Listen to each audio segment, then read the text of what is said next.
Relation between focal length and radius of curvature, convex mirror and concave mirror, in both the cases. अब देखिए बेटा, आपको इनको कैसे करना है, ये रिलेशन डिराइव करना है आपको। How can you derive it?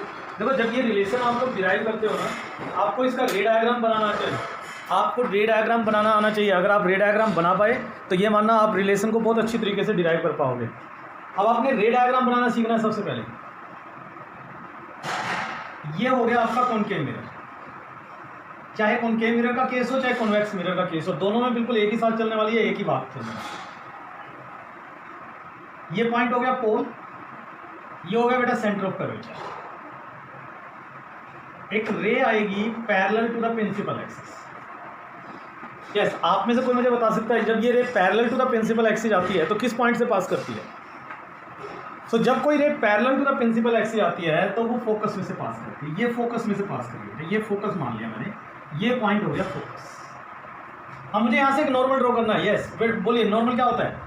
जिस पॉइंट पर नॉर्मल ड्रॉ करना होता है उस पॉइंट से सेंटर ऑफ कर्वेचर को मिलाने वाली एक लाइन ड्रॉ कर दो तो ये नॉर्मल हो जाएगा। आई होप सबको क्लियर है बेटा ये आइडिया, इसमें किसी को कोई डाउट नहीं है। अब देखो, एंगल ऑफ इंसिडेंस और एंगल ऑफ रिफ्लेक्शन, ये इंसिडेंट रे है और ये नॉर्मल है, तो इंसिडेंट रे और नॉर्मल के बीच में जो एंगल है वो एंगल ऑफ इंसिडेंस होगा। ये रिफ्लेक्टेड रे है, ये नॉर्मल है, तो इन दोनों के बीच में ये जो एंगल होगा ये एंगल ऑफ रिफ्लेक्शन होगा आर। एक इंसिडेंट रे और दूसरी रिफ्लेक्टेड रे, तो दोनों के बीच में जो एंगल है, नाउ चेक, अगर ये एंगल आई है तो व्हाट अबाउट दिस एंगल? क्या बोला नहीं? आई हो जाएगा। And what about this angle? What about this angle? Yes, what about this angle? देखो, ये आई, ये आर, तो ये हो जाएगा आई प्लस आर। ये क्या हो जाएगा? आई प्लस आर। और क्योंकि आई और आर इक्वल है तो मैं इसको 2i लिख सकता हूं। तो this angle can be written as 2i। इस एंगल को मैंने 2i लिख दिया। ये एंगल डिजाइन करना आपको समझ में आ गया होगा आई थिंक। यहां से अब आपको क्या करना है, इस पॉइंट को मार्क कर लो, लेट इट विल बी ए, और यहां से एक परपेंडिकुलर ड्रॉ करो, यहां से एक परपेंडिकुलर ड्रॉ करो। मैं इसको m बोल देता हूं, late it will B m। तो आपके सामने दो ट्रायंगल आ रही है बेटा, एक ट्रायंगल आ रही है AMC और दूसरी आ रही है AMF। इन दोनों ट्रायंगल से टेंजेंट थीटा की वैल्यू निकालो। देखो, ट्रायंगल AMC, ट्रायंगल AMC, ये राइट एंगल ट्रायंगल हुआ, इससे टेंजेंट I निकालो। तो tangent I is equal to, tangent की डेफिनेशन क्या होती है? परपेंडिकुलर अपॉन बेस, तो AM अपॉन MC हो गया ये, AM अपॉन MC। ऐसे आप दूसरी ट्रायंगल AMF लो, यहाँ से क्या निकलेगा? AMF से क्या निकलेगा बेटा? AMF से बोलिए क्या निकलेगा? टेंजेंट 2i, हाँ, टेंजेंट 2i निकलेगा, and it is equal to AM upon MF, AM upon MF।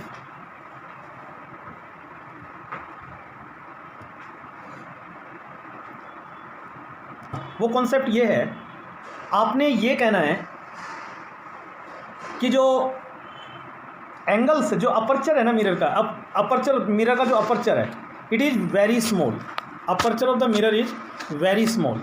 अगर मिरर का अपर्चर स्मॉल है तो आपको यहाँ एक चीज़ समझनी है बेटा, as the aperture of the mirror is small. Aperture क्या है? ये देखो, अपर्चर क्या है? ये था ना अपर्चर, ये था अपर्चर। तो अगर ये अपर्चर छोटा होगा, अपर्चर छोटा होगा, ये छोटा होगा, ये प्रिंसिपल एक्सिस है, तो आप इस पॉइंट को देखो, ये जो M पॉइंट था ना यहाँ पे, ये AM परपेंडिकुलर था, ये M पॉइंट, ये वाला M पॉइंट, ये P के क्लोज होता चला जाएगा, ये P के क्या होता चला जाएगा? क्लोज होता चला जाएगा। तो we are saying just as aperture is very small. क्यों कर रहा हूँ इसका रीजन बताता हूँ आपको। अपर्चर इज वेरी स्मॉल, तो अपर्चर जो बहुत स्मॉल है, तो इन दैट केस ये M पॉइंट P के बहुत क्लोज होने वाला है, P के बहुत क्लोज होने वाला है। एक तो पॉइंट है ये। दूसरा पॉइंट, यहाँ जब हम लोग बात कर रहे हैं बेटा, यहाँ जब हम लोग बात कर रहे हैं ना, तो ये जो एंगल होते हैं ना, angle of incidence and angle of reflection, ये बहुत छोटे एंगल माने जाते हैं। एंगल्स आर वेरी स्मॉल, और एंगल बहुत छोटे होने की वजह से, एंगल बहुत छोटे होने की वजह से आपको पता है एक प्रॉपर्टी टेंजेंट थीटा के बराबर होता है। तो हम यहाँ पर टेंजेंट I को टेंजेंट आई को आई के बराबर मान सकते हैं। Can I take it tangent I approximate I and tangent two I approximate two I? ये पॉइंट बताओ, ये बात सबको क्लियर है ना? टेंजेंट आई आई के बराबर और टेंजेंट टू आई के बराबर। टेंजेंट आई, ये जो इक्वेशन है टेंजेंट आई, इसको मैं आई के बराबर लिख सकता हूँ अप्रोक्सीमेट आई। ये बात बताइए बेटा, ये आई के बराबर हो जाएगा और इसको मैं टू आई लिख सकता हूँ। ये बात समझ में आ रही है सबको? इसका मतलब सिंपली ये हुआ कि आई की वैल्यू हो गई A M upon M C और टू आई की वैल्यू हो गई A M upon M F. बड़ा सिंपल सा मैथमेटिक्स है। आई की ये वाली वैल्यू यहां पुट कर दो तो क्या बनेगा, देखो 2 into A M upon M C equal to A M upon M F. A M दोनों तरफ कॉमन आके कैंसिल हो गया, क्रॉस मल्टीप्लाई कर दो या टेकिंग रेसिप्रोकल कर दो बेटा, तो ये हो जाएगा M C by two equal to M F. ये आपका इक्वेशन 1 था, ये इक्वेशन 2 था and now let it will be equation number 3। ये मैथमेटिक्स आप सबको समझ में आ गया होगा? ठीक है बेटा। अब यूज करते हैं बेटा हम लोग साइन कन्वेंशन। आपका पहला साइन कन्वेंशन है कि सभी डिस्टेंस पोल से मेजर होने चाहिए। All the distances must be measured from the pole. तो इस प्रॉब्लम को देखो, इस प्रॉब्लम में आपको नजर आएगा कि जो डिस्टेंस है वो पोल से नहीं है बल्कि एम से नजर आ रहे हैं आपको। इसमें भी एम आ रहा है, इसमें भी एम आ रहा है, दोनों जगह एम आ रहा है। तो हमारा सबसे पहला काम जो होगा वो ये होगा कि आपको इस एम को पी में कन्वर्ट करना, और इसके लिए आप बोलोगे as aperture is small, aperture is small. अभी जो बात मैंने आपको समझाई थी बेटा, अपर्चर बहुत छोटा है तो M lie close to P, इसलिए जो डिस्टेंस एम सी है वो अप्रोक्सीमेट पी सी के बराबर हो जाएगा और जो डिस्टेंस एम एफ है वो अप्रोक्सीमेट पी एफ के बराबर हो जाएगा। और ये दोनों वैल्यूज आप यहाँ पुट कर दो तो ये हो जाएगा P C by two equal to P F. ये आपकी इक्वेशन नंबर 4 आ गई। मतलब अपर्चर छोटा करते हुए आपने ये बताना है कि भाई जो पॉइंट एम है वो पी के काफ़ी क्लोज है ताकि साइन कन्वेंशन नंबर 1 अप्लाई किया जा सके। Now use convention number 2, sign convention 2। जो डिस्टेंस पोल के लेफ्ट साइड में होंगे उन्हें नेगेटिव लेंगे और जो राइट साइड में होंगे उन्हें पॉजिटिव लेंगे। देखो यहाँ दो डिस्टेंस आप मेजर कर रहे हो, एक P से F तक और एक P से C तक। P से F और P से C। P से F तक के डिस्टेंस को हम फोकल लेंथ कहते हैं, small f we can write it. और P से C तक के डिस्टेंस को हम रेडियस ऑफ कर्वेचर R कहते हैं। तो दोनों ही नेगेटिव होंगे क्योंकि दोनों ही P से लेफ्ट साइड में है। तो minus R by two equal to minus F, minus से माइनस कैंसिल हुआ तो f इक्वल टू आ गया r बाई टू, means focal length is half of the radius of curvature. Focal length जो है वो रेडियस ऑफ कर्वेचर का आधा होता है। अगर इसको आप थोड़ा सा ध्यान से समझो तो इसका मतलब ये हुआ कि ये डिस्टेंस और ये डिस्टेंस बराबर है, तो ये पूरा रेडियस ऑफ कर्वेचर है और फोकल लेंथ इसका आधा होता है। इसका मतलब ये वाला डिस्टेंस इस पूरे का आधा होगा। सो कुल मिला के बात ये है कि कॉनकेव मिरर के केस में जब भी आप रे डायग्राम बनाओगे तो F जो पॉइंट है ना वो P और C के बीच में दिखाना है आपने। F को हमेशा बिल्कुल P और C के मिड पॉइंट पर लेकर चलना है। Am I clear? So second case convex mirror, और कॉन्वेक्स मिरर का रे डायग्राम देखो बेटा, रे डायग्राम। तो मैं ये थोड़ा सा हिस्सा रब कर रहा हूँ, ये थोड़ा सा हिस्सा, ये ताकि थोड़ा रे डायग्राम आपको क्लियर हो जाए। ये तो मुझे चाहिएगा तो इसीलिए मैं इस हिस्से को तो आपके बोर्ड पर ही ले रहा हूँ। रे डायग्राम देखिए, ये हो गया आपका convex mirror. The principal axis, this is the point P, here is the point C.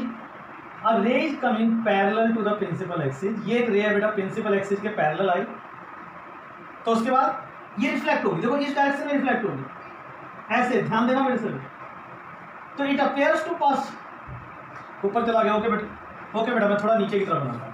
Late take it on the downward side, right. ये आपका कॉन्वेक्स मिरर है, right. This are convex mirror. ये प्रिंस आपका पोल हो गया, ये सी हो गया। एक रे आ रही है बेटा parallel to the principal axis. अगर ये पैरेलल आ रही है तो रिफ्लेक्ट होकर किधर जाएगी? इधर जाएगी। बोलो ये बात क्लियर है ना सबको? तो it appears to pass through focus. इसका फोकस पीछे होता था। लास्ट टाइम जब मैंने आपको इसके रे डायग्राम समझाए थे, फोकस को डिफाइन किया था, आप देखो इसका फोकस वाला पॉइंट कहाँ था। अब आप यहाँ पे नॉर्मल ड्रॉ करो। नॉर्मल क्या होगा? इस पॉइंट और सी को मिलाने वाली लाइन जो होगी वो नॉर्मल होगी। ये सी पॉइंट यहाँ पर मान लेते हैं, ये नॉर्मल होगी। अब बनाओ एंगल्स, एंगल ऑफ इंसिडेंस और एंगल ऑफ रिफ्लेक्शन। देखो ये इंसिडेंट रे है और ये नॉर्मल है, तो इन दोनों के बीच में ये जो एंगल है ये आई हो जाएगा, ये रिफ्लेक्टेड है और ये नॉर्मल है, इन दोनों के बीच में ये एंगल आर हो जाएगा, ये आई ये आर। अगर ये आई है तो ये एंगल भी आई होगा, और अगर ये आई प्लस आर है तो ये भी आई प्लस आर होगा, यानी कि ये एंगल 2i हो जाएगा। तो ये वही एंगल बन गए जैसे आपके पिछले डेरिवेशन में थे। अब आगे का आपका डेरिवेशन एग्जैक्टली यही है, बिल्कुल सेम यही है। ये पॉइंट ए हो गया, यहाँ से परपेंडिकुलर ड्रॉ करो, ये एम हो गया, वही दो आपके राइट एंगल ट्रायंगल बन गए, देख लीजिए A M F A M C, A M F A M C, tangent I tangent 2i निकालोगे, इसको i के बराबर रख दो, इसको 2i के बराबर रख दो, दोनों को इक्वेट करके आप यहाँ तक पहुँच जाओगे बेटा, वही mc/2 इक्वल टू mf आ जाएगा, और उसके बाद m को बदल दो p में, तो ये pc/2 इक्वल टू pf आ जाएगा।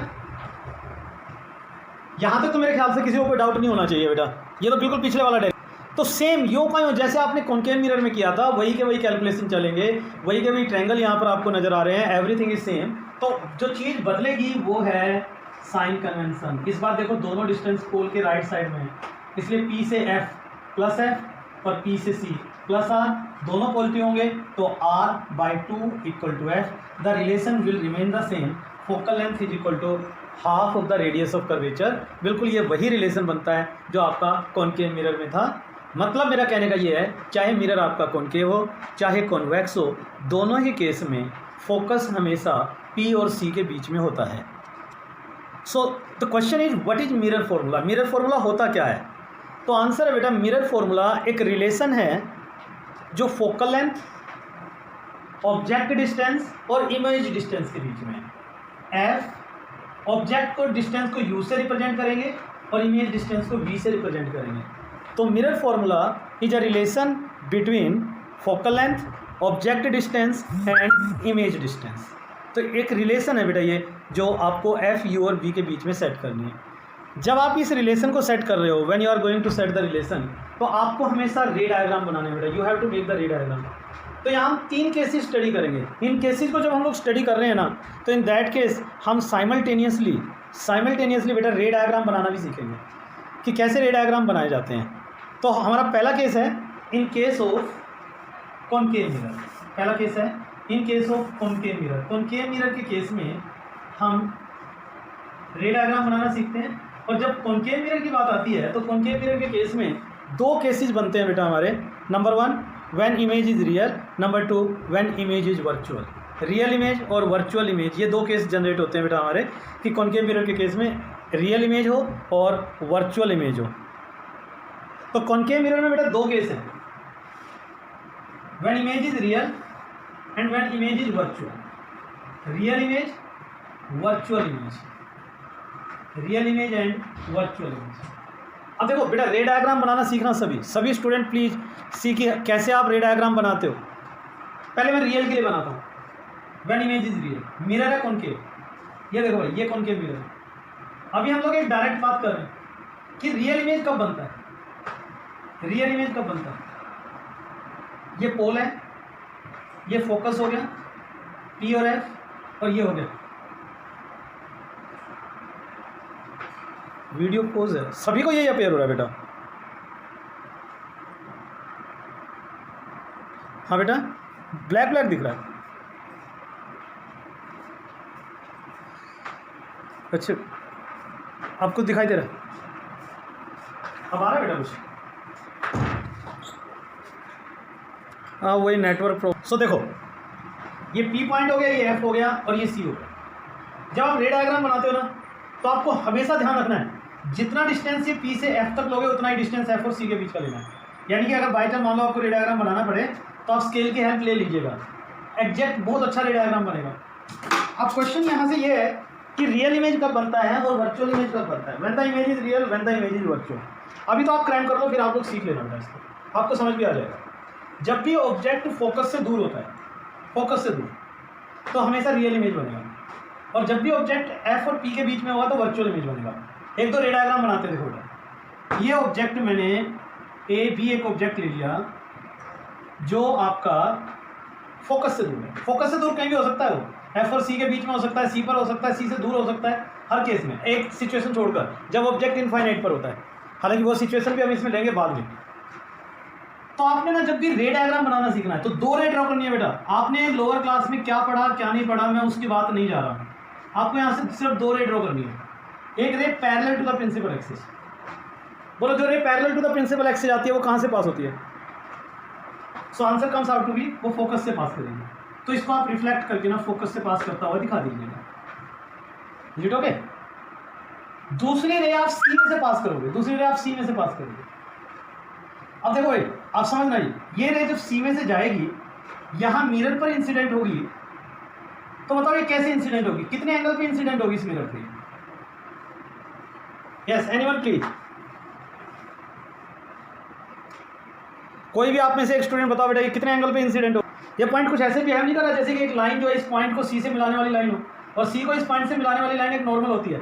तो ये रे यहाँ नॉर्मल इंसिडेंट हो रही है, और जो रे नॉर्मल इंसिडेंट होती है तो वो अपने पाथ को रिट्रेस करेगी, जैसे गई वैसे की वैसे वापस आ जाएगी। तो अब देखो 2 रिफ्लेक्टेड रे हैं, एक ये वाली और एक ये वाली, ये दोनों रे यहाँ इंटरसेक्ट कर रही हैं and they are actually meet, वो एक्चुअली मीट कर रही हैं, तो यहाँ इमेज हो जाएगा। ये बन गया ए डैश बी डैश। बेटा आप यहाँ से चाहे हजारों रे ड्रॉ कर लो, सभी रेज इस मिरर से टकराने के बाद इसी पॉइंट पर आकर मीट करेंगे। You can check the nature of the image also. देखो बहुत सारी बातें हैं। सबसे पहले रियल इमेज बन रही है, दूसरा पॉइंट इन्वर्टेड है, उल्टी बन रही है, तीसरा पॉइंट एफ और सी के बीच में बन रही है, चौथा पॉइंट छोटी है साइज में, छोटी है साइज में। ओके, एक और चीज देखो, अगर यही ऑब्जेक्ट आपका सी पर होता, आप चाहो तो बेटा आज इमेज बनाना, आज मैं आपको एक छोटा सा होमवर्क भी दे रहा हूं, क्या आप ये सारे रे डायग्राम बना के देखोगे? ये सी पे है, मान लो ये ऑब्जेक्ट सी पे है, रिमेंबर इट, अगर आपने पी एफ और सी के डिस्टेंस को बराबर रखा ना तो आपको हर एक चीज बिल्कुल क्लियर नजर आएगी। एक ray I parallel to the principal axis, दूसरी एफ में रिफ्लेक्ट होने के बाद ये एफ में से पास हो जाएगी, दूसरी रे सी में से जाएगी, ये सी में से चली गई सीधी सीधी ऐसे, क्योंकि ये एंड देखो इसमें इस एंड से सी में निकाला था, इसमें इस एंड में से सी में निकाला, ये दोनों रेज यहाँ पर इंटरसेक्ट करेंगी, ये ए बी हो गया और यही पॉइंट आपका ए डैश बी डैश भी हो जाएगा। अब यहाँ पर ना एक बड़ा कंफ्यूजन होता है आप लोगों को लोअर क्लास में जब ये चीज़ सिखाते थे बेटा, तो आपको ये सिखाया जाता था कि भाई ऐसे केस में आप एक दूसरी रे पी में से गुजारो और वो टकराने के बाद जो वो क्या करेगी, ऐसे जाएगी, जितने एंगल पे आई उतने एंगल पे जाएगी। बिल्कुल वो बात ठीक है, लेकिन आप यहाँ पर एक ही बात को सीखो कि आपने हमेशा 2 ही रेंज ड्रॉ करनी है, एक parallel to the principal axis और दूसरी सी में से, चाहे वो कहीं भी हो कैसा भी हो, आपको कोई दिक्कत नहीं है, आप सीधा ज्योमेट्री ड्रॉ करो। आप देखोगे जब ये ज्योमेट्री ड्रॉ करोगे तो आपको समझ में आएगा कि अगर ऑब्जेक्ट आपका सी पर है तो इमेज भी सी पर बनेगी, और ऑब्जेक्ट का जितना साइज है उतना ही इमेज का साइज भी बनेगा। अगर आप एग्जैक्ट ज्योमेट्री लगाओगे तो बेटा, यहाँ तो मैं लाइनें थोड़ी सी प्रॉपर नहीं ड्रॉ कर पाया हूँ, तो ये बिल्कुल एग्जैक्ट साइज बनाओगे तो ये इमेज साइज और ये इसके बराबर आएगा, इन्वर्टेड होगा, रियल होगा। तो ये है जब सी पर होता है तो इमेज सी पर ही बनता है। बोलिए ये पॉइंट सबको क्लियर हो रहा है? अगर आपका ऑब्जेक्ट फोकस पर हो, सोचो ऑब्जेक्ट अगर फोकस पे, ये हो गया कॉन्केव मिरर, ये प्रिंसिपल एक्सिस, ये पॉइंट पी हो गया, ये एफ हो गया, जितना पी और एफ का डिस्टेंस है उतना ही एफ और सी का ले लिया आपने, ये ऑब्जेक्ट, वही 2 रे ड्रॉ करो, एक parallel to the principal axis, तो वो फोकस में से पास करो, दूसरी सी से, ये सी है तो इसके लिए मिरर इधर काम करेगा, तो ये रे ऐसे जाएगी, यहाँ मिरर होता, इससे टकराती और वापस आ जाती, ठीक है ना, ऐसे। So if you observe these 2 rays, अगर आप इन दोनों रे को ऑब्जर्व करो तो ये रे देखो आगे कभी नहीं मिल सकती, ये पैरेलल नजर आ रही होंगी आपको, ऐसे अगर आप पीछे बढ़ाओगे तो भी ये कहीं मीट नहीं करेंगी, पीछे भी ये कहीं मीट नहीं करेंगी, क्योंकि ये पैरेलल हो जाएंगी, दे बिकम पैरेलल, और जब पैरेलल हो गई so they will form the image at infinite. अब सोचो अगर ऑब्जेक्ट आपका एफ और, हाँ बेटा बोलिए, अब आपका नेक्स्ट रे डायग्राम है जब ऑब्जेक्ट एफ और पी के बीच में रखा, ये एफ और पी के बीच में, ओके बेटा, हाँ कुछ पूछना चाह रहे हो? पी एफ और ये डिस्टेंस आपका सी हो गया। आई थिंक अगर आप रे डायग्राम बना रहे हो तो आपको समझ में आ रहा होगा बेटा। और आज एक काम करना, अभी जब हम लोग बैच ऑफ करेंगे तो उसके बाद जैसे आपको टाइम लगे तो आप एक बार ये रे डायग्राम दोबारा बना के देख लीजिएगा। ये हो गया ए बी, ओके, ये ए बी हो गया, वही 2 रे डायग्राम, 2 रे ड्रॉ, एक parallel to the principal axis, reflect होने, हाँ बिल्कुल डालो, ये हो गया, ये पैरेलल आई और ये फोकस में से पास हुई। दूसरी सी में से ये देखो इधर गई, टकरा के वापस आ गई। तो आपको नजर आएगा, ये देखो यहाँ फैलनी शुरू हो गई है भाई, ये फैलनी शुरू हो गई है। इसका मतलब ये यहाँ मीट नहीं करेंगे, लेकिन अगर आप इन्हें पीछे बढ़ाओगे तो ये यहाँ इकट्ठी होनी शुरू हो जाएंगे, तो ये यहाँ इमेज बन गई। So you can see the image appears to meet, और अपेयर्स टू मीट है, इसका मतलब इमेज बनेगा वर्चुअल। ओके, अब हम लोग रे डायग्राम बना रहे हैं कॉन्वेक्स मिरर में। आपके पास स्क्रीन पे देखो मैंने एक कॉन्वेक्स मिरर बना दिया बेटा, ये कॉन्वेक्स मिरर है और इसका ये प्रिंसिपल एक्सिस है, ये बना दिया इसका पोल। इसका फोकस इस तरफ होगा राइट साइड में, और सेंटर ऑफ कर्वेचर भी इधर ही होगा बेटा, ये सी। तो बताओ ऑब्जेक्ट किधर रखना है? ऑब्जेक्ट तो हमेशा रिफ्लेक्टिंग सरफेस की साइड में रखना है, तो ये ऑब्जेक्ट हो गया। और तरीका वही है, वही दो रे रख लो बेटा, बिल्कुल कुछ भी अलग मेथड नहीं बता रहा हूँ आपको, वही दो रे, एक parallel to the principal axis, parallel to the principal axis. वैसे तो ये रे रिफ्लेक्ट होकर पीछे जाएगी इधर लाइक दिस, बट अगर आप इसे इधर बढ़ाओगे तो it appears to pass through the focus, ये फोकस में से पास होती है। दूसरी सी में से दिखाओगे, ये रे गई, वैसे तो क्या होगा रियल में, क्या होगा, ये यहाँ से टकराएगी और यूँ पे वापस चली जाएगी, लेकिन अगर आप इसे आगे एक्सटेंड करोगे तो ये सी में से पास होती हुई नजर आएगी। तो ये दोनों रे यहाँ इंटरसेक्ट कर रही है, यहाँ पे इंटरसेक्ट कर रही है, तो ये अपेयर्स टू मीट वाली सिचुएशन आ गई और ये इमेज बन गई। अपेयर्स टू मीट इमेज बन गई ए डैश बी डैश, तो वर्चुअल इमेज बन गया।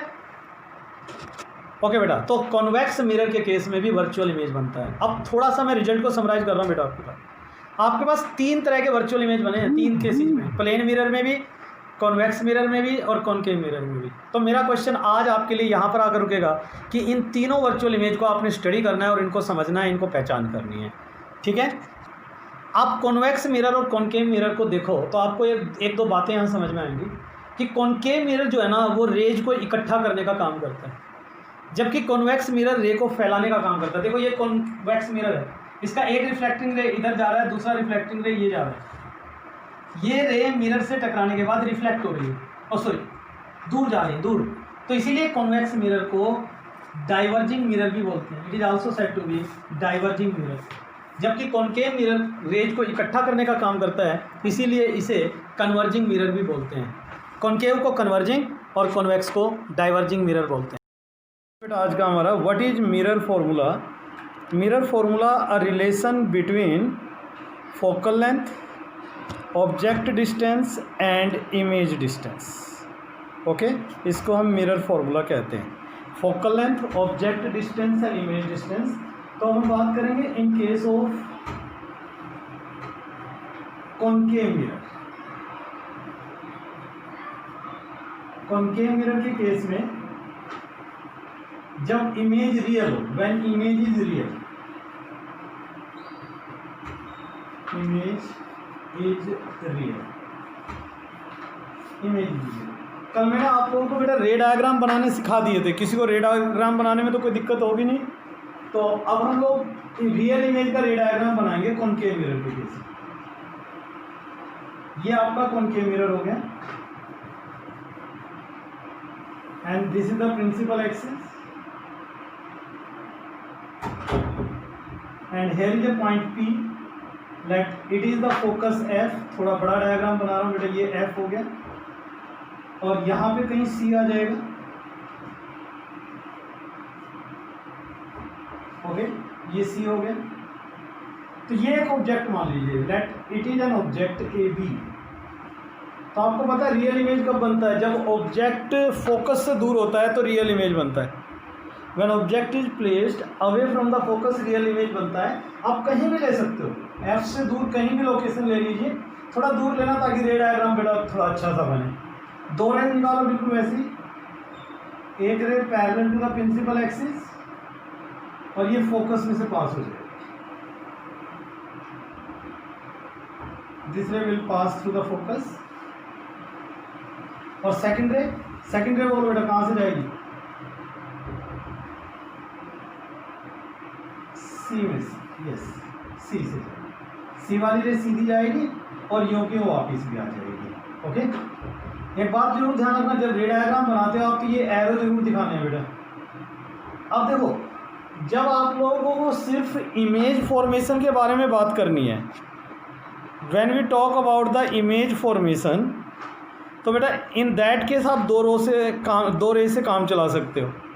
लेकिन जब आप मिरर फॉर्मूला डिराइव करोगे ना, तो आपने एक तीसरी रे और दिखानी है। वैसे तो आप जानते हैं इनफाइनाइट रे निकलती है, तो जब आप ये मिरर फॉर्मूला डिराइव करोगे तो तीसरी रे और दिखानी है, और वो तीसरी रे ये लेंगे आप, पी से गई और ये भी यही इंटरसेक्ट होगी, तो यहीं पर आप इसे इंटरसेक्ट करवा दीजिए। ओके एवरीवन, तो इस तरीके से तीनों रे जहां भी मीट करेगी, हाँ बेटा बोलिए,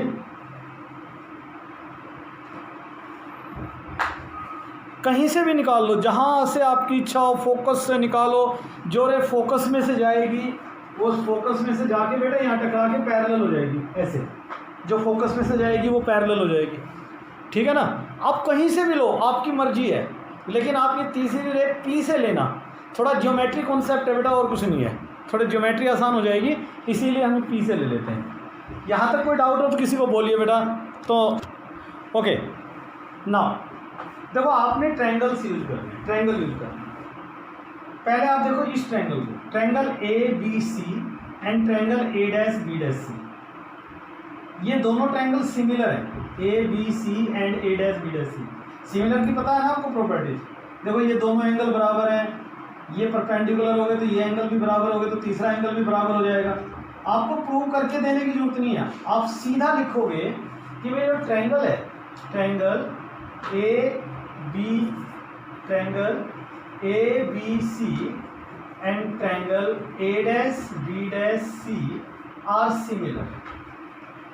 बोलो ये बात सबको क्लियर होगी बेटा, ये ट्रायंगल सिमिलर है। सिमिलर है तो आप सबको पता है कि ratio of the corresponding side should be same, यानी कि A dash B dash upon A B, A dash B dash upon A B is equal to A dash C upon A C, A dash C upon A C. देखो similar triangle में क्या होता है, अगर इसका perpendicular लिया तो इसका भी परपेंडिकुलर लेना पड़ेगा, इसका बेस लिया तो इसका भी बेस लेना पड़ेगा, इसका परपेंडिकुलर अगर आपने ऊपर रखा है तो इसका बेस भी ऊपर ही रखना पड़ेगा। ये प्रॉपर्टी आपने लोअर क्लास में पढ़ी हुई है। तो ये बन गया आपका equation number 1, this is your equation number 1। अब आप दूसरी ट्रायंगल का कॉम्बिनेशन लो बेटा। दूसरी ट्रायंगल देखो कौन सी है, A B P and A dash B dash P. Triangle A B P and triangle A dash B dash P again are similar, no need to prove it, बिल्कुल कोई ज़रूरत नहीं है बेटा इसे प्रूव करने की। तो फिर से देखो A dash B dash upon A B, A dash B dash upon A B equal to A dash P upon A P, A dash P upon A P. ये आपकी इक्वेशन नंबर 2 बन गई। अब देखो इक्वेशन 1 और equation 2 को देखो, दोनों इक्वेशन के लेफ्ट हैंड साइड बराबर हैं। अगर दोनों इक्वेशन के लेफ्ट हैंड साइड बराबर हैं तो दोनों इक्वेशन के राइट हैंड साइड भी बराबर होंगे। तो आप इन दोनों को इक्वेट कर दो, तो ये बन जाएगा A dash C upon A C equal to A dash P upon A P. ये आपकी इक्वेशन नंबर 3 बन जाएगी। इनको इक्वेट कर दिया, इक्वेशन नंबर 3 बन गई। आपने यहाँ से ना 3 डेरिवेशन करने बेटा। पहला डेरिवेशन, जब इमेज रियल हो कॉनकेव मिरर, जब इमेज वर्चुअल हो कॉनकेव मिरर, और तीसरा केस कॉन्वेक्स मिरर। और कॉन्वेक्स में तो एक ही केस बनता है जब इमेज वर्चुअल हो, कॉन्वेक्स में तो कभी रियल इमेज बनता ही नहीं है। तो 3 डेरिवेशन करने हैं, तीनों डेरिवेशंस में इक्वेशन नंबर 3 तक कोई चेंज नहीं है। तीनों डेरिवेशन में बिल्कुल यो की यो चीज़ें आपके सामने आएंगी बेटा। तो इक्वेशन नंबर 3 तक तो आप ये मानो कि कट एंड पेस्ट कर सकते हो, यो का उतारा कर दिया। बस ध्यान रखना नेमिंग वहाँ पे ठीक करनी है आपने, नेमिंग यहाँ पे बिल्कुल ऐसी करनी है जैसे यहाँ पर थी। अभी करवाऊंगा आपको, डायग्राम बनाऊंगा तो आपको सिखाऊंगा। अब अप्लाई करो बेटा यहाँ से साइन कन्वेंशन। साइन कन्वेंशन, पहला साइन कन्वेंशन क्या था, सभी डिस्टेंस कहाँ से मेजर होने चाहिए बोलो, सभी डिस्टेंस कहाँ से मेजर होंगे बेटा, पोल से। All the distances must be measured from the pole. तो ये सारी वैल्यूज पहले पी में कन्वर्ट करो। देखो ए डैश पी, ये तो पी से ही मेजर है, ए पी ये भी पी से मेजर है। लेकिन अब डिस्टेंस एक ए डैश सी, देखो ये ए डैश सी, ये ए सी, ये ए सी, तो आपने क्या करना है बेटा, लिसन मी केयरफुली एवरीवन, जिसको पता है वो भी दोबारा से सुन ले और जिनको नहीं पता वो भी ढंग से सुन ले। आपने क्या करना है, डिस्टेंस तो ए डैश सी रहे लेकिन मेजरमेंट पी से हो। कैसे, देखो अगर मैं पी सी में से पी ए डैश सब्ट्रैक्ट कर दूं, इस पूरे डिस्टेंस में से ये डिस्टेंस आप सब्ट्रैक्ट कर दो तो ये वाला डिस्टेंस बच जाएगा। बोले बेटा, are you agree with me?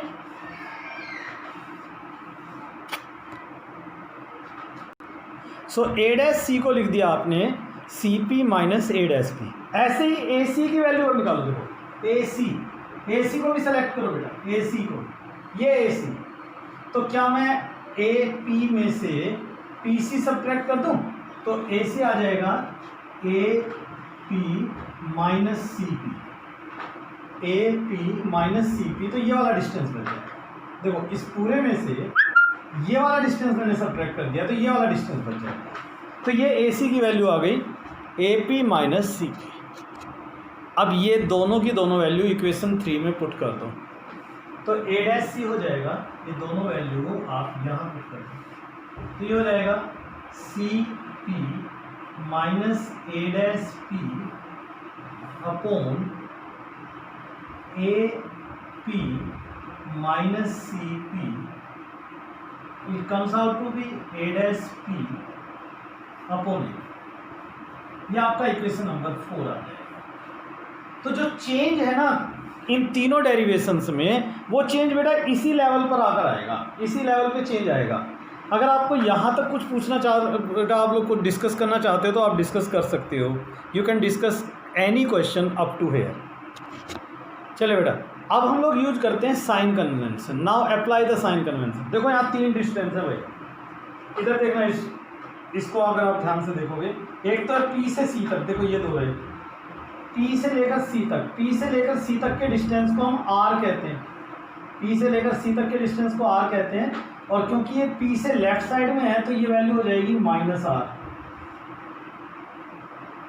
P से लेकर ए डैश तक, ये इमेज वाली लोकेशन है, इमेज वाली लोकेशन, तो ये डिस्टेंस हो जाएगा v और इसे हम लिखेंगे माइनस वी क्योंकि ये भी लेफ्ट साइड में। और तीसरा डिस्टेंस पी से ए तक का, ये भी ऑब्जेक्ट डिस्टेंस है बेटा, तो ये ऑब्जेक्ट डिस्टेंस है, ये भी लेफ्ट साइड में, तो ये हो जाएगा माइनस यू। पी से ए तक माइनस यू, पी से सी तक माइनस आर और पी से ए डैश तक minus V. All 3 are negative because all the 3 distances are in the left hand side of the P. चलिए तीनों वैल्यूज यहाँ पुट कर रहा हूँ बेटा, पुटिंग ऑल वैल्यूज हियर। देखो minus R minus of minus V upon A P minus U minus of minus R equal to minus V upon minus U. अब इस मैथ को सोल्व करो, ये माइनस से एक माइनस कैंसिल हो जाएगा। इधर देखो minus R plus V upon minus U plus R equal to V by U. ये मैथ बताओ बेटा, इस मैथ में कोई दिक्कत नहीं। Now you have to solve this math. Cross multiply करो। देखो बेटा मैं इधर ये ऊपर की तरफ यहाँ लिख रहा हूँ, क्रॉस मल्टीप्लाई करके, इसको क्रॉस मल्टीप्लाई करके देखो क्या रिजल्ट। तो यहाँ पे हमने क्रॉस मल्टीप्लाई कर दिया, जैसे आप क्रॉस मल्टीप्लाई करोगे तो आपको ये रिजल्ट मिल जाएगा। अब टर्म्स को इकट्ठा करो, देखो ये यू भी इस तरफ आ जाएगा, ये बनेगा, और ये यू आर इधर ले जाओ और ये यू भी इधर ले आओ, तो एक यू भी ऑलरेडी यहाँ है और ये यू भी इधर आएगा तो 2u भी हो जाएगा।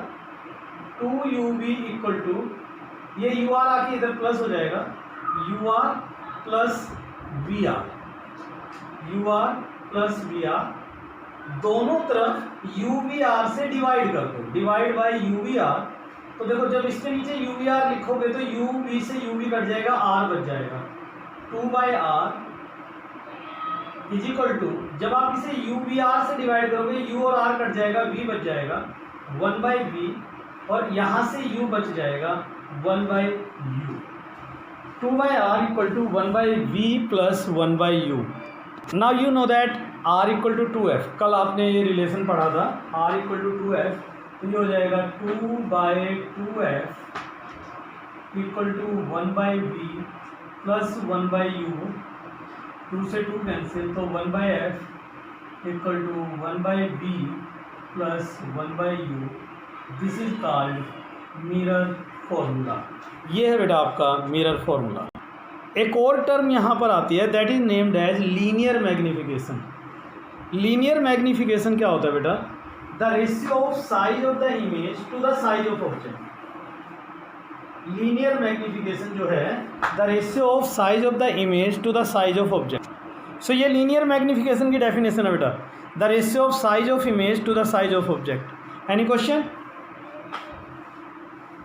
अब आप इस पे साइन कन्वेंशन लगाओ। देखो इक्वेशन 1 को यूज करो। इक्वेशन 1 में साइन कन्वेंशन लगाओ। A dash B dash image size है बेटा जो वर्टिकली डाउनवर्ड है, ए बी वर्टिकली अपवर्ड है। ए डैश सी को देखो आपने, आप एक काम करो, ये इक्वेशन 1 की है ना, आप इक्वेशन 2 यूज करो, डायरेक्ट आंसर आ जाएगा। आपको कन्वेंशन भी अप्लाई नहीं करनी पड़ेगी। इक्वेशन 2 अप्लाई करो बेटा, फ्रॉम टू देखो A dash B dash upon A B equal to A dash P upon A P. इससे कर लीजिए आप। ए डैश बी डैश देखो इमेज है, ए बी ऑब्जेक्ट हो गया, A dash P image distance हो गया, ए पी ऑब्जेक्ट डिस्टेंस हो गया। मैंने क्यों बोला इसे 2 को यूज करने के लिए? क्योंकि अब आपको फिर ये वैल्यूज सब्स्टिट्यूट नहीं करनी पड़ेगी बेटा, थोड़ा मैथ बढ़ जाता हो तो कुछ नहीं है, इसे करोगे तो डायरेक्ट आंसर आ जाएगा। देखो ये हाइट नीचे की तरफ है, ए डैश बी डैश नीचे की तरफ है, तो जो हाइट नीचे की तरफ होता है उसे नेगेटिव लेते हैं। मैं इसे -h2 लिख देता हूँ, और जो हाइट ऊपर की तरफ होती है मैं इसे +h1 ले लेता हूँ। आपको याद है ना साइन कन्वेंशन में कब कौन सी चीज़ पॉजिटिव और नेगेटिव लेनी है? हाइट ऊपर की तरफ पॉजिटिव, नीचे की तरफ नेगेटिव। ऐसे ही u और v, ए डैश पी और ए पी तो दोनों नेगेटिव हैं, तो यहाँ पुट कर दो इक्वेशन 2 में। तो देखो ए डैश बी डैश क्या हो गया? -h2 अपॉन h1 प्लस का A dash P -v upon -u।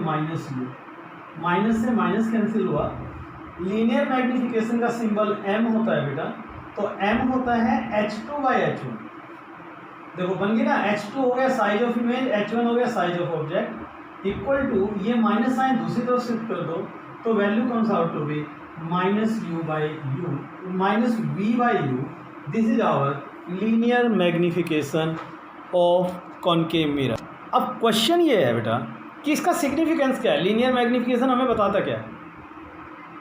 तो आंसर है लीनियर मैग्निफिकेशन हमें ये बताता है कि जो इमेज बनने वाली है ना, वो ऑब्जेक्ट से कितनी बड़ी या छोटी बनने वाली है। इसके बारे में मैं बाद में डिटेल में बात करूंगा बेटा, अभी यहीं पर होल्ड करते हैं इस बात को कि लीनियर मैग्निफिकेशन हमें ये बताता है कि what should be the size of the image with respect to object. Suppose मैं एक छोटे से एग्जाम्पल से कहता हूँ, हमारा इमेज ऑब्जेक्ट से दुगना बड़ा बन गया तो मैग्निफिकेशन 2 हो गई। मैग्निफिकेशन पर भी साइन लगते हैं, मैं इस साइन के बारे में भी आपको लेटर ऑन डिस्कस करूंगा। फिलहाल हम इसको यहीं पर होल्ड करते हैं और अब अपना दूसरा टॉपिक शुरू करते हैं, mirror formula in case of concave mirror when image is virtual. जब मैं वर्चुअल इमेज का डायग्राम आपको लेके चल रहा हूँ तो बेटा एक चीज़ का ध्यान रखना, सारे कैलकुलेशन लगभग सेम है, बदलाव कहाँ आएगा? बदलाव एक तो यहाँ आएगा ए डैश सी और ए सी की वैल्यू में, दूसरा फिर थोड़ा साइन कन्वेंशन में चेंज आएगा। जहाँ तक इसका सवाल है आंसर तीनों केस में सेम आने वाला है। तो चलिए मैं अब आपको वर्चुअल इमेज का डायग्राम बना के देता हूँ बेटा। तो वर्चुअल इमेज का डायग्राम देखिए, सभी को बनाना आता है, उसी डायग्राम को मैं आपके लिए बोर्ड पर बना रहा हूँ। रे diagram for virtual image formation. Any doubt from anywhere? बेटा आप मुझसे डिस्कस कर सकते हो, सभी को बनाना आता है ये। अब मैंने आपको क्या कहा था कि यहाँ भी एक तीसरी रे बनानी है आपने, ये लो बेटा तीसरी रे पी में से गई, टकराने के बाद ये इसी पॉइंट से पास करेगी। चाहे 50 रे निकाल लो, आप ज्योमेट्री अप्लाई करोगे तो बिल्कुल आपको क्लियर होगा बेटा, एवरी रे विल बी देयर। तो ये तीसरी रे भी आपने दिखा दी और ये भी पॉइंट पी से ही पास होने वाली है। इस तरीके से आप इसको देखोगे। ओके, बोलो यहाँ तक कोई डाउट किसी को? चलो इसको देखो जल्दी से। Triangle A B C and A dash B dash C, ये देखो शुरू में जो यहाँ ट्रायंगल ली थी आपने, A B C and A dash B dash C, A B C मैं दोबारा लिख देता हूँ, and A dash B dash C. दोनों सिमिलर हो गए और वही कॉरस्पॉन्डिंग साइड का रेशियो आ गया। ऐसे ही दूसरी ट्रायंगल लो, A B P and A dash B dash P, इससे भी रेशियो आ गया। दोनों का आप लेफ्ट हैंड साइड चेक करो तो बराबर है, तो राइट हैंड साइड को इक्वेट कर दिया, यहाँ तक आप पहुँच गए। अब आपने यहाँ पे फिर वही साइन कन्वेंशन अप्लाई करना है। जैसे आप साइन कन्वेंशन अप्लाई करोगे, अब देखो ए डैश सी, जरा देखना बेटा, ये है ए डैश सी डिस्टेंस, लेकिन आपको पी इन्वॉल्व करना है इसमें, तो C P plus P A dash, C P plus P A dash, ये आप लेकर चलोगे। और ए सी देखो, ये रहा ए सी, तो ए सी आएगा P C minus P A, P C तो प्लस का हो जाएगा, सी पी माइनस पी। अगर इसमें कोई डाउट हो तो किसी को बोलिए बेटा। अब ये वैल्यू आप यहां रख दोगे, ये प्लस हो जाएगा। अब देखो ये सी पी प्लस का हो गया और ए पी माइनस का हो गया। अब आप साइन कन्वेंशन देखो, पी से सी तक वही माइनस आर, पी से ए तक उसी तरीके से माइनस यू, लेकिन पी से ए डैश अब प्लस भी हो जाएगा, पी से ए डैश अब प्लस भी हो जाएगा। आगे की कैलकुलेशन अब मैं आपके जिम में छोड़ रहा हूँ। इससे आगे की जो कैलकुलेशन है, I am just left for you. बेटा आपने क्या करना है, अब ये वैल्यू यहाँ रख देना है, थोड़ा चेंज आएगा, मैं ये रब कर रहा हूँ, इससे आगे आपने खुद करना है। ये रख दोगे, यहाँ ये सब्स्टिट्यूशन कर दोगे, ये सारी कैलकुलेशन जब प्रोसीड करोगे ना, क्रॉस मल्टीप्लाई करवा के आप देखोगे तो ये यही इक्वेशन बनेगी जो यहाँ बन रही है, ये सेम इक्वेशन आएगी। वही आप यू बी आर से डिवाइड करो। हाँ बेटा बोलो। अब जब यहाँ आ जाओगे तो उसके बाद आपने क्या करना है, वही यू बी आर से डिवाइड कर लेना है, 2/r आ जाएगा, फिर 2f रख दोगे और सॉल्व करके फिर से आपका final answer mirror formula 1/f = 1/b + 1/u आ जाएगा। ऐसे ही जब लीनियर मैग्निफिकेशन आप करोगे, size of image to the size of object. अब देखो इसमें फिर से यही इक्वेशन लोगे, आपको थोड़ा सा ध्यान देना होगा, ए डैश बी डैश भी इसमें ऊपर की तरफ है, ए बी भी ऊपर की तरफ है, इस बार ये दोनों प्लस हो जाएंगे। ए डैश पी वही सॉरी प्लस भी हो गया, ए डैश बी इस बार प्लस भी हो गया, जबकि ए पी अब भी माइनस यू है, तो m का फॉर्मूला यहाँ भी h2/h1 = -v/u ही आएगा। कॉन्वेक्स मिरर, तो कॉन्वेक्स मिरर के केस में देखो बेटा, कॉन्वेक्स मिरर रे डायग्राम तो इसका भी आप सभी को बनाना आता है, तो I am making the ray diagram. आप सभी देख लीजिए इसे, रे डायग्राम बनाने के बाद तो आप लोग को समझ में आ ही जाएगा। तो ये आपने कॉन्वेक्स मिरर ले लिया, ये पॉइंट P हो गया, ये F हो गया, ये C हो गया, ऑब्जेक्ट आपने यहाँ रख दिया। कॉन्वेक्स मिरर में केवल वर्चुअल इमेज होता है, वही दो रे ड्रॉ करो बेटा। एक ray parallel to the principal axis will appears to pass through focus, तो फोकस में से जाती हुई नजर आएगी, रिफ्लेक्ट प्रॉपर्टी इधर जाएंगी। दूसरी रे सी में से दिखा दीजिए,